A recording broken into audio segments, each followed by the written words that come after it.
আজকে আমি তোমাদের দেখাবো ক্লাস 12-এর থার্ড সেমিস্টারের ইংলিশ পরীক্ষা নিয়েছিলাম 20 মার্কের, সেগুলোই দেখাবো। তবে দেখবে সময় বাঁচানোর জন্য আমি উত্তরগুলো করে দিয়েছি, তোমরা একে একে করে দেখে নেবে এবং মিলিয়ে নেবে। মনে রাখবে এটা তিনটা, মানে এক কথায় বলতে গেলে সমস্ত গল্প রয়েছে তোমাদের সিলেবাসে, যেমনভাবে দ্য নাইট ট্রেনের দেউলি রয়েছে, স্ট্রং রুটস রয়েছে, আর তারপর হচ্ছে দ্য বেট, অ্যান্টন চেকবের লেখা। এই সমস্ত গল্প এবং যে পোয়েম রয়েছে দুটো, সেটা হচ্ছে গিয়ে প্রথমটা হয়েছে গিয়ে আওয়ার ক্যাজুয়ালিনা ট্রি, তরুদত্ত।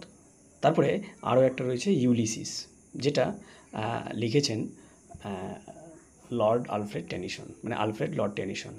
ঠিক আছে, এই সমস্ত প্রোজ আর পোয়েট্রি থেকে, অর্থাৎ গল্প কবিতা থেকে সমস্ত এমসিকিউগুলো আমি দিলাম, টোটাল 20 নম্বরের, যেগুলো খুব ইম্পর্টেন্ট তোমাদের পরীক্ষায় আসার জন্য।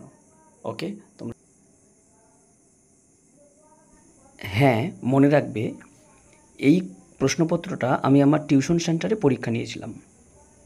ওকে, এবার তোমরাও দেখো, ভালো করে দেখে নাও এবং খাতায় উঠিয়ে নাও নোট করে।